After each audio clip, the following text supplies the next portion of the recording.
I think it's been a long time coming. Like 20 years of work, and they finally got a shot.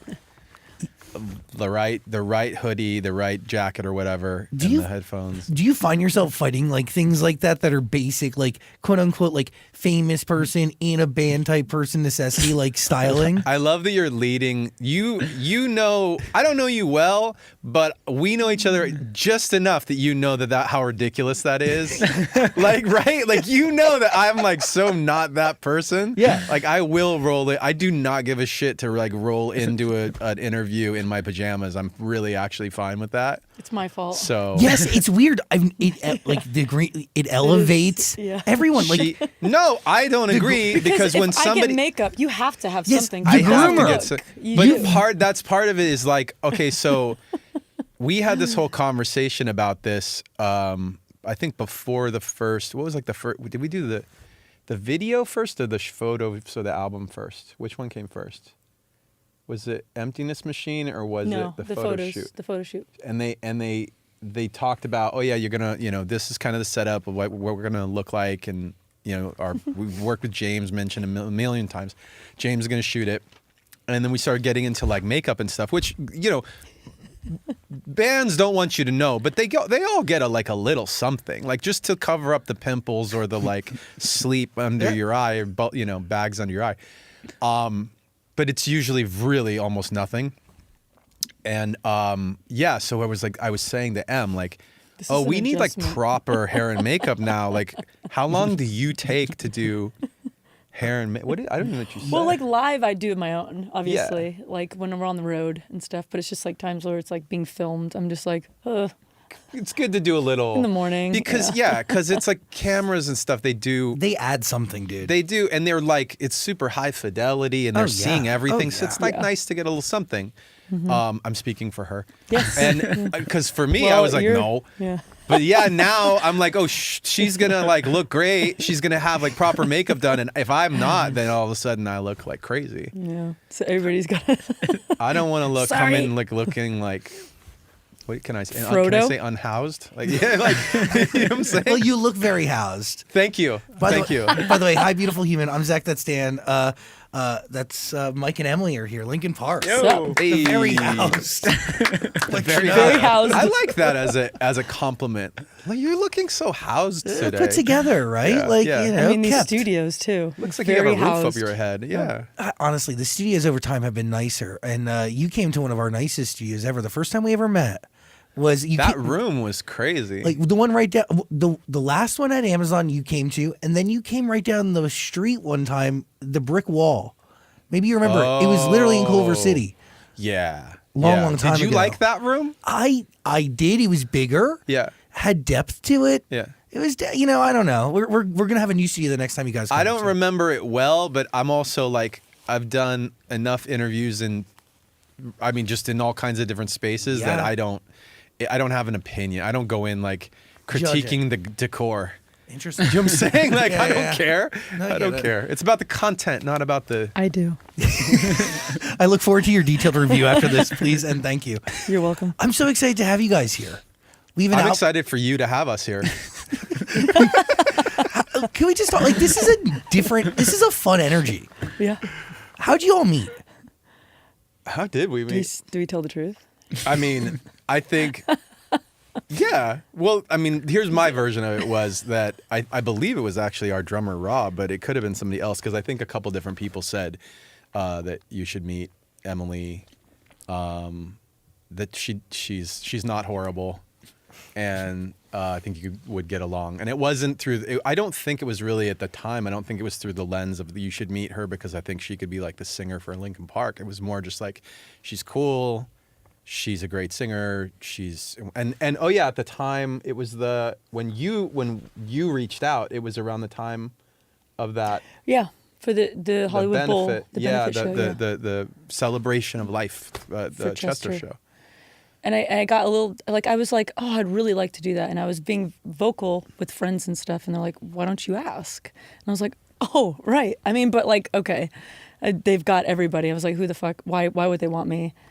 But I asked, but it was a little too late. And they got somebody got word of it at some point, but it was Yeah. just like, yeah, we already have it all. I almost and when she had really Emma had wanted to told me do that it. later, and I was like, at first I was like, I don't remember that at all, and then something jogged my memory that we were like literally, it was like the week of or something. Like we Yeah. were already rehearsing all the songs. So we were just like, we had so much on our plates to like get that show together that we didn't want to mess with what we were working with that, which actually in retrospect was lucky. I think it was lucky that Yeah. it didn't work out that way, because by not having Emily present in that kind of space, that later when we got together and started making new things and getting to know each other and stuff, I think it was more of a blank slate. Can we talk about the first session? Like, Sure. what was it like when you actually started creating music together? Like, I mean, do you remember the first session? Yeah. Because it started pre-COVID, right? Yeah. 2019. I think it was, you reached out because a couple people were like, hey, and you were like, I need to meet her. She's Let's, got hang out. so many friends. She's like a Kevin Bacon. No, what is that? Is that right? 6 degrees? Yeah, this is 6 degrees It's like, from, it's yeah. like 3 degrees of Emily Armstrong.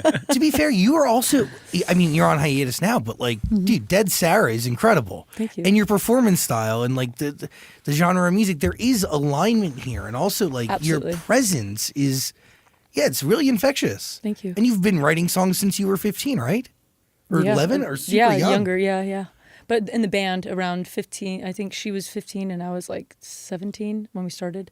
And you had also been 16. signed to Warner. So like there is like a lot Yeah. of universe and connective tissue Oh, you that have no idea. exists. Yeah. The amount of like serendipitous moments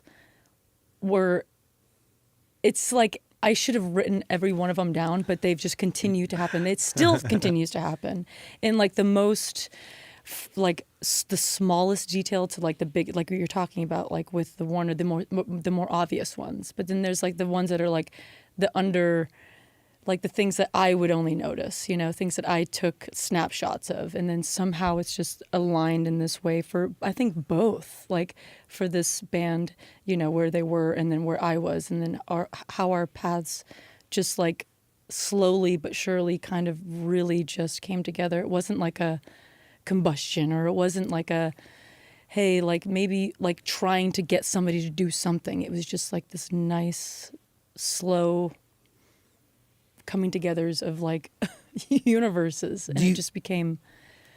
Do you remember your first interaction with Linkin Park's music? Of course, yeah. I mean, Hybrid Theory, absolutely. One Step Closer was like everything, that scream in like, or not scream, but like, shut up when I'm talking to you. That was like, oh my God, I found my I wouldn't say motto, but what is it, like my, like this is what, like my angst as a, preteen or a teen. I was maybe 12. And I was like, this is it. This is fucking it. Like, and then of course I was so obsessed with that album, and I was starting a band at the time, and I was in a band, and I was like, this is what I want to do. This is how I want to sing. I was like, he could sing and scream. Like, yeah, cool. And I didn't realize later that it's like, yeah, a lot of people can't do that. It's an art form. Yeah. But I've learned like at that stage in my life, I was like, that's what I'm going to do. So it was like, I practiced and learned on my own by listening to people like Linkin Park, you know what I mean? And learned and was in a band, and, obviously trying every kind of genre for many, many, many years. But that album was everything. At what point do you like? No, I have chills because it's like this really, this thing that like something that's had so much influence on you as a human being now becomes something that you have this honor. And I mean, dude, like it is a weight, it's a responsibility, it's a bunch of things. And by the way, just a testament to what you've created, right? And Well, I always, what all of you I created. also like, just to add on, like Emily. Well, we looked at it like, we know that there's that idea of like, it's important, like the singer of this band is an important role that,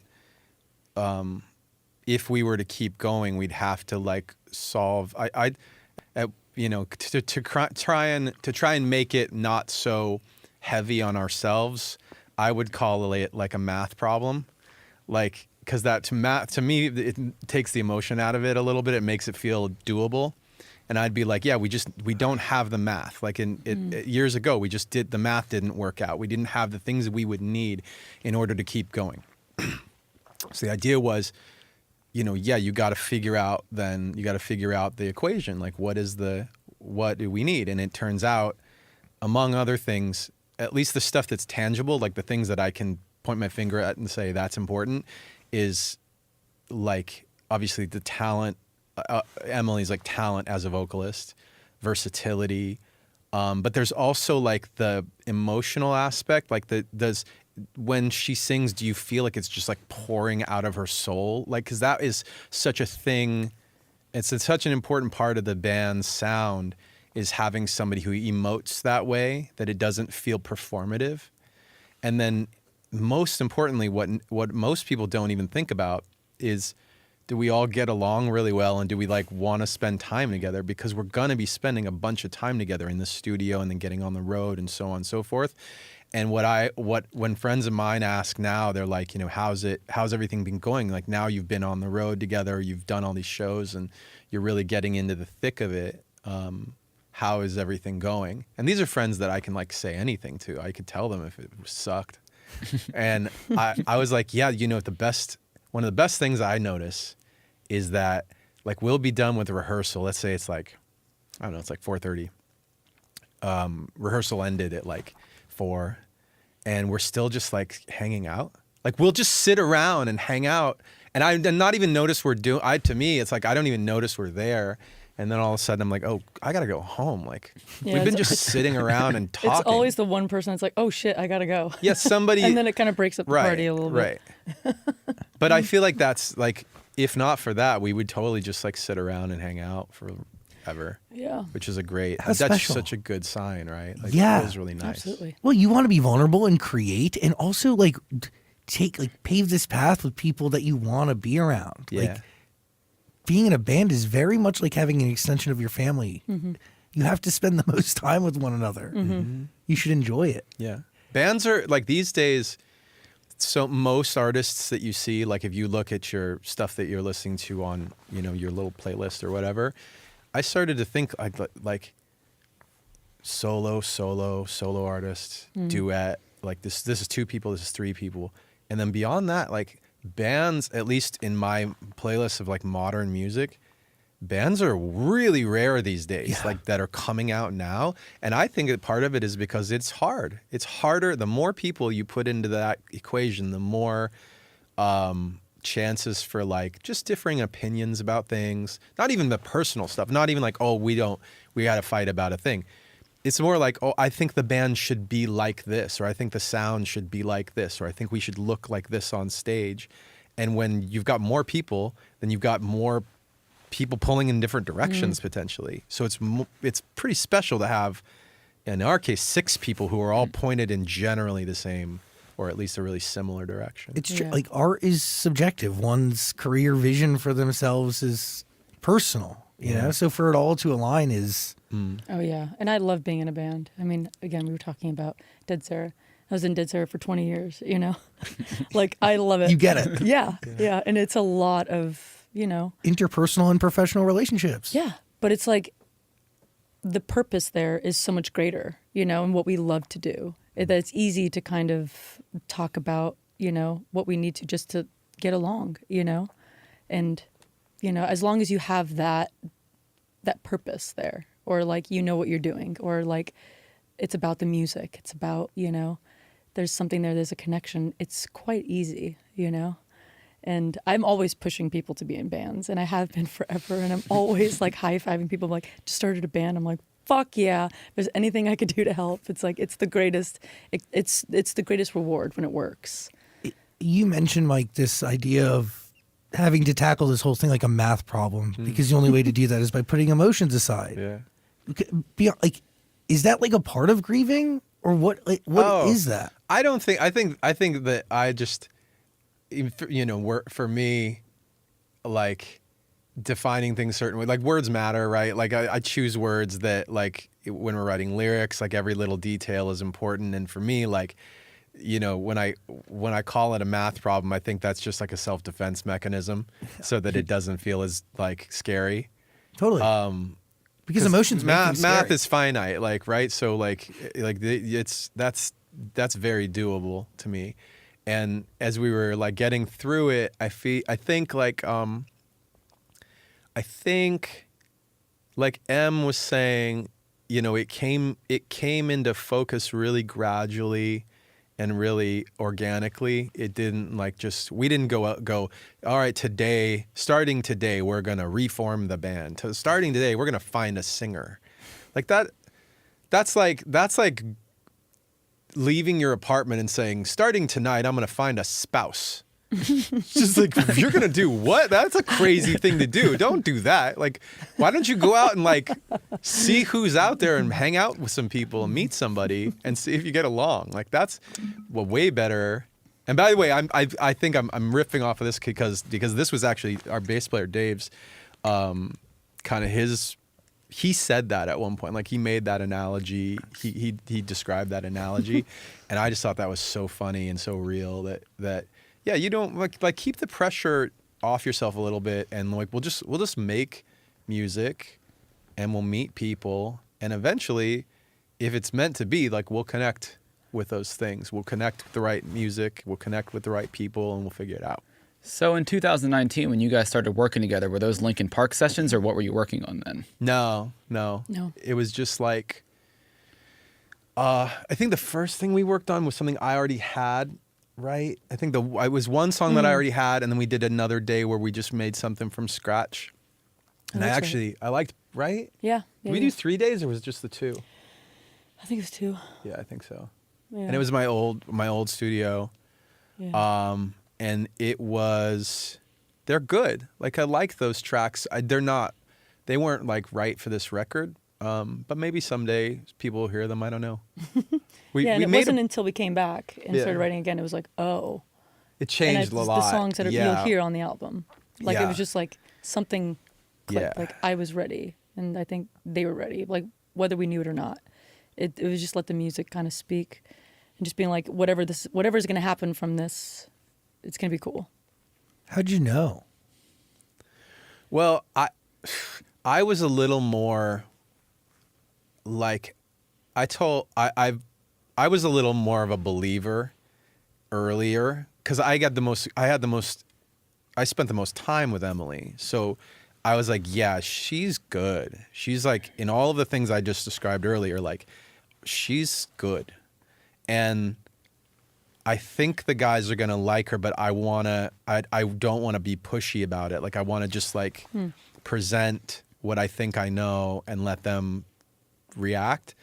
And so we just started doing some sessions, and I played them. I tell you I even made them like a little very, very short Dead Sarah playlist. A little medley. It was only like 5 or 6 songs. Because I was like, if I had sent them an album and asked them to pick through that, I was like, that's just forget it. Yeah. Yeah, I feel like they might, but it's like there's something less intimidating about like, no, like here's like an EP that I put together.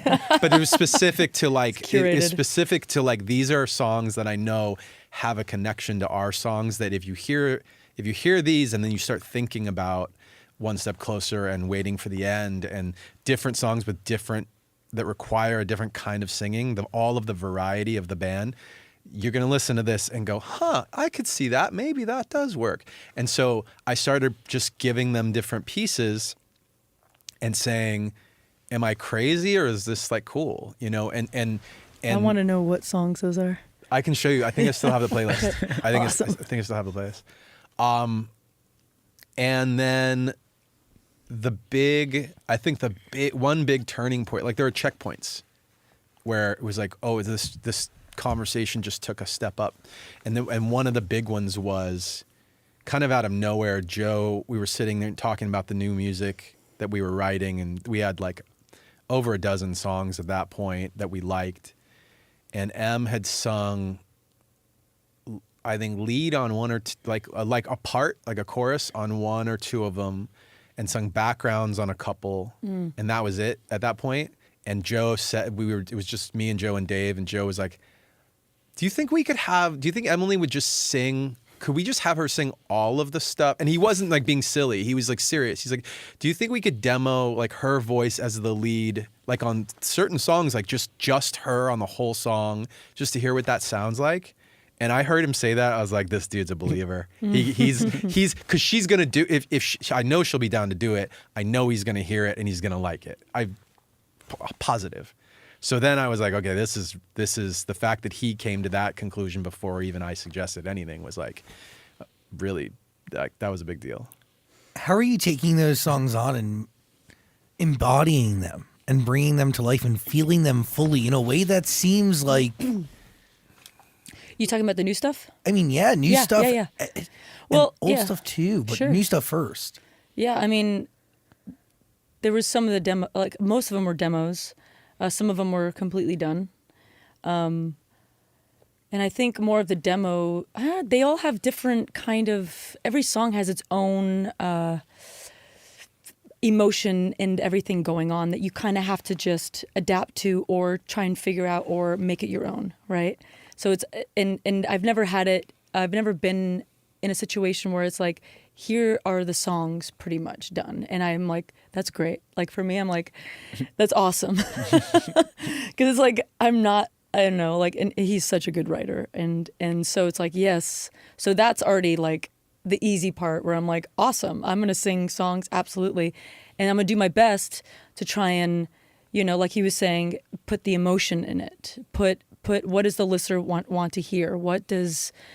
How do I bring these lyrics to life in a way? And we were getting to know each other, him as a producer and pushing me in ways that I loved, that I was never, or if I ever did have the chance to do that with great writers and producers, I learned a lot.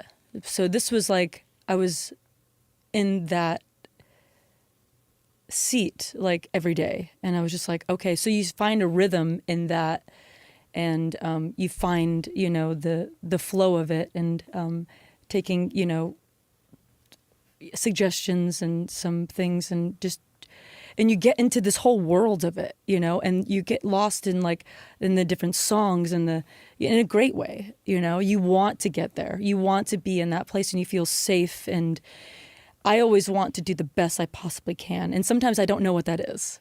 Sometimes I think it's like in a completely different direction, and I'm getting frustrated. And he's just like, Emily, like, here, just take a 10-minute break, come back, don't think at all, and just sing it, And I'm like, oh, okay. And then it sounds fine. I think that part's common. Yeah. A lot of singers will like get in their head go about away. Yeah. they'll get in their head about a thing because they've when you're recording, you're repeating a part over and over, right? And so that can over be each other. It could be a little like mind numbing. Your brain gets lost in the repetition of it, and you don't know which version of the performance is good or bad at that point. So that's super common. Mm-hmm. I'm used to dealing with that with anybody who's like vocal I've produced, and I get it myself too when I sing sometimes. But specifically, like I remember when we were working on Over Each Other is that's a song that just came out actually, and it's one of the first ones where I remember I told you Joe said let's have Am sing the whole song. So that song we had written. We knew it was good. We loved the track. We loved the lyrics and the melody, and we took the track. We pitched it so that it was better for her range, her vocal range. We had to pitch it higher because I was singing it originally. So pitched it up and got the track in good shape, and then had Emily sing it down. And as she was going, we played around with some new we changed the melodies a little bit in a couple spots just because she was singing these other things that sounded cool. And that's, to me, when she was talking about just now getting lost in the process in a good way, you're so when you're doing that, you're at a point for me, a point in the process where the song is already so good, and you've almost like there's this intangible spiritual connection between you and the song, and you're talking to each other, and it's telling you what it wants. Like, I don't know how else to describe it. I know that sounds like some woo-woo, like crazy stuff. It's real. But I believe, but I feel that way when I'm working on a song that I know is a standout. Like, there's something special about the song. I feel connected to it, and I feel like I can almost hear it asking for, I'll hear melodies, or and she was doing that, where she would, instead of singing the thing she was supposed to sing, she'd sing a different thing slightly. And we'd be like, oh, that's better. That is better. Let's do that. That's the new part now. Let's try some things like that. So as we got through that process and arrived at the version that you hear on the album now that's out today, the final version of Over Each Other is a like a result of all of that, you know, exploration and us figuring it out together. And by the way, also Emily singing a thing that the band then went, oh yeah, I think she's really good. Like, she might be our singer. A lot of this album from Zero, which is, it's incredible. Thank you. Right? It's so good. Yeah. She's good. She's very good. Calm down. Calm down. The stories. She's really good at taking a compliment. Calm down. Loves compliments. I got to say, brother, the stories you're telling in every song are so vivid. Oh, cool. So vivid, Cool. and they come Nice. to See? life, and I'm you telling you. feel it. Yeah. Oh, it's like you feel this weird understanding, but it's like, oh, it's great. It's like it's fantastic. Is it about, like, it gives like stories of different relationships or one consistent relationship? I don't know where on this record, I was really trying to think about like where the lyrics were coming from, because I did lead.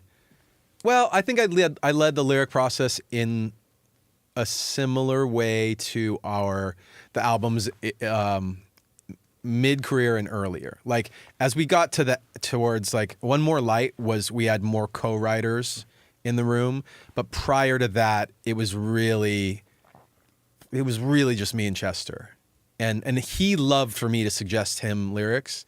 So a lot of that was like either me drawing from my personal experience or me knowing his experience so well that I was trying to help him tell his story, if that makes sense. 100%. So he had all the good stories, and he had all these like really intense emotions, and he'd say them to me, and I'd jot down stuff and like go, what about this? What about that? Like, is this how you felt? Is this a right lyric? Oh yeah. And then he'd riff off that, and we'd go back and forth.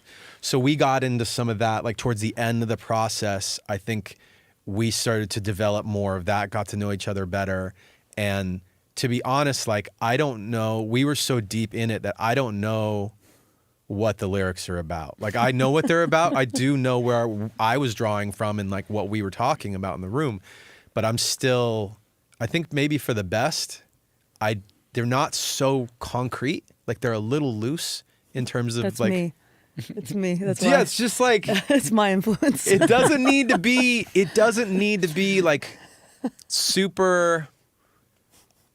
Country music can be that a lot of times, for better and worse, where it's like, this is the story. This is the exact story I'm telling you. There's only one version of it, and this is how it goes.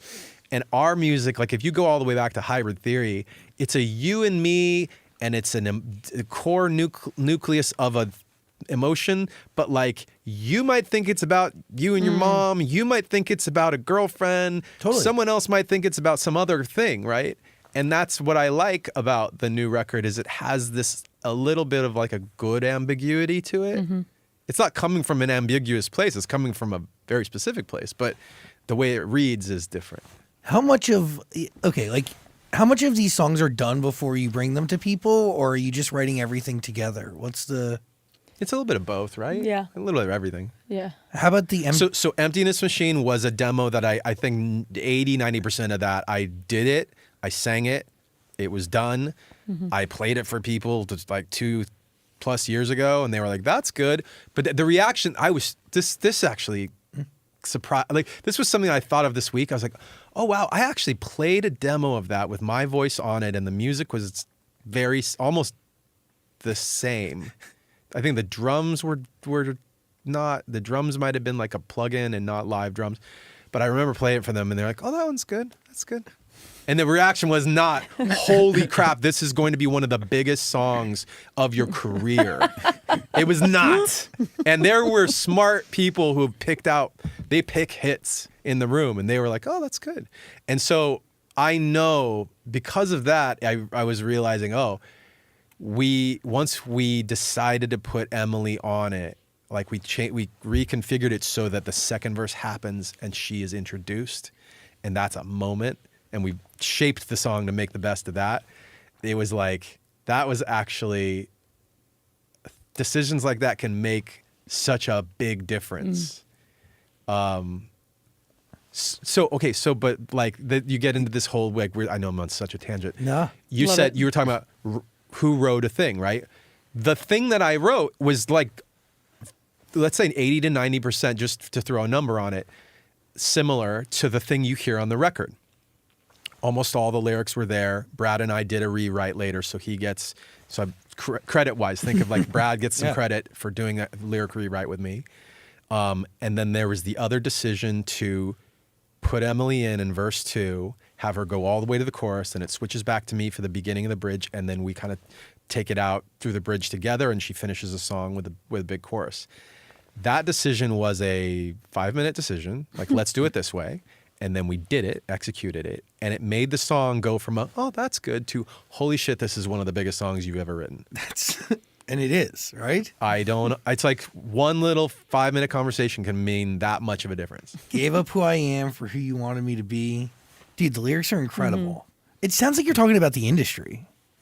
I'm not, but I've had people with Emptiness Machine and Heavy as the Crown, we've had people put their own like lyrical, like they say, I think the song is about this, and I think that's cool. I don't know. We've never talked about this. Like, what is it about? Do you feel like when people would talk about Dead Sarah lyrics, like historically for you, when people talk about like what are the lyrics, do you like to like tell them exactly? Do you like to like let them figure it out on their own, like do their own thing with it? Does it matter? What do you think? It's very ambiguous, my lyrics, and that's what I was talking about. It's like, it was my right. doing. Just You're like, more of the what? like Rick Rubin approach of like it can be a little intuitive. So when people are like, "Oh my god, I love the lyrics," I'm like, "Tell me why." And so I want to see where they're coming from. Yeah. And so that's usually, and then I'll be like, "Oh, what inspired it was this, and it turned out to be this." That's usually the case. Yeah. There's some songs where I'm like, yes, I had a full story from beginning to end, which I understand. And a lot was just like, this sounds cool, I'm going to put it in. Right. Yeah. But even the stuff that sounds cool, it has a purpose to Absolutely. the overall, whether it's a story of the song or the story of the album. Like, it serves some purpose. Yeah. To And something. I mean, I love that kind of. Hendrix, Chili Peppers, some of like Nirvana for sure. some Bjork, Nirvana. Like, there's so many great examples of things that are like, first and foremost, it sounds cool. Yeah. The lyrics are a mystery. Yeah. Maybe even to the singer, but it sounds great. I want to sing it. I don't know what it means. Yeah. You know what these songs mean, though. Well, I know where they came from. Yeah. For me, Emptiness Machine is not about a person. Right. It's more about a thing that is like, it's like an abusive relationship with something that's like just sucking the life out of you, right? That's, to me, if you read the lyrics on paper, totally. it's really that. And I'll stop there because I do like the idea. Right now, I'm in a not going to tell you. a period of time where I like the idea that I don't want to talk about it too much because I like people having their own. I noticed that, so I never talked about it. And I was like, he's never going there. I'm like, I'm not going to. We talked to somebody. We did one of the interviews and they were like, it's about this, right? I was like, I love that for you. You're like, like, that's cool. a great concept. And I was like, okay, noted. Art is meant to be up to the person, right? Like everything is Yes. different. It's based on like experience, perception, who I am as a human being, and hopefully like a song can find common ground and mutual understanding between the person listening to it and the human being who created it. Oh, this is as if you speak to musicians all the time and you know these core fundamental truths. No, but I think that's a true thing, what you said. 100%. Yeah. And by the way, keeping it general and vague may be like what the universe beamed down to you and intended to come out. But in doing that, like, I should be so lucky. makes it the most relatable. Do you not feel that in any way that, like, people describe a flow state when they make music? Yeah. I'm of that like, at least right now, like I'm of that belief that like the song is gonna happen whether it's you or somebody else. Yeah, someone will grab Like it. so if you miss it, somebody else might pick it up and be like, "Oh, I see the song," and then they put it out, and it is, good, bad, or indifferent. It is the song. The song is their song now. I mean, has that ever like actually happened? Well, I think that's the reason why in any period of time you'll see multiple songs with the same title, the same lyric, the same yada yada yada. Like the reason you see those things is because that's the moment for that, right? I mean, how else would you explain? Unless you're just a super conspiracy theorist and you're just like, that person ripped it off from that person. There are situations where a songwriter, like, there are connections between people. Oh, they had an idea, said it in the room. That person, somebody in the room was in a different room and that person used it in that room. Like, yes, that happens. But I've had ideas for songs that I have not shared with people. And I've said, oh, this would be a good song. And I try to write it and it sucks. And then 3 months later, so basically the song was written at the same time, the song comes out by somebody else, and I'm like, oh, that's actually a clever way of doing it. Like, that's the same idea I had, and I get to hear what somebody else... I've had it before too. There you go. But there is something to like you having that idea, but the idea not being meant for you. Yeah. Exactly. And That's very zen of you. I actually agree with that. and also like this idea that like you can create the right environment, and also like it's whatever the universe beams down to you matched with like whatever you're going through and what's been bottled up, and that combined with like one's ability to make music at all come into play. It's like I feel like the universe or ideas flowing, like that's just someone can grab it, but that idea being meant for you makes it yours. But also like, I don't know, genuinely it's you plus that inspiration. So much of who you are as a human being makes it into art. Even if you write from imagination. I also want to just say, like, M is very, like, she's, like, humble about her participation in taking those songs and, like, making them real. It's, I get the idea that, like, okay, the song is written and I'm not going to embarrass you. I know this idea of, like, oh, yeah, the lyrics got written and I like them and I don't want to change them, and so I'm going to sing them the way they are. But kind of like what I was saying before, like, you could do it wrong, right? Like, I could have a really great song and I know it's great and everybody agrees it's great, and you give it to somebody and they sing it and they're a good singer, but then you listen to it and you're like, yeah, it's not there. It's missing. Like, everybody's great, but the song is missing something. And that was not happening. The opposite was happening, where we were like, we know it's good. Then she sings it and we go, it's better. She didn't change a thing. She just sang it and it's better because she sounds amazing. And there's some emotional, intuitive, like, connection that happened when she delivered the thing. Can I take the opposite side of that? When you take songs like Faint or Paper Cut and then you look at Two-Faced or I'll Give You Everything I Have, I don't think anybody else could write and record those songs other than Linkin Park. Maybe. I don't know. Yeah, I agree. Right? Yeah.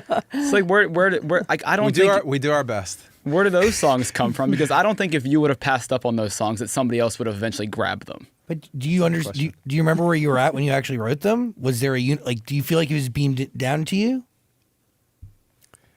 Our process, how like a lot of people write, like, will write a song in a day. Like, that's a lot of, especially young people, start at whatever time, finish 8 hours later, and they've got a finished song. That's not really my process. Like, usually we'll do a bunch of that and have a bunch of seeds, a bunch of demos, and then the good ones get a lot of work, a lot of craft, a lot of tweaking, a lot of changes. Give You Everything I Have. It was maybe the last one to start, last song to get started. Did you feel like it had a lot of versions? Yes. A lot of versions, right? Yeah. And it I was think called it just, Villain at one point. Yeah, I think it was just because it had so many versions in such a short amount of time. I think that's why we're thinking about it, because it was like the last one to be on the album, and we had to like fucking race to get it done. Yeah. So it was like we had to really speed up the process, and like all we were thinking about was that song. So it felt like maybe the other ones we did weren't have, juggling multiple songs. We were Yeah. just working on that one. Yeah. Right. So that one does feel like a standout, but I believe that we did the same thing with many of the songs. Yeah.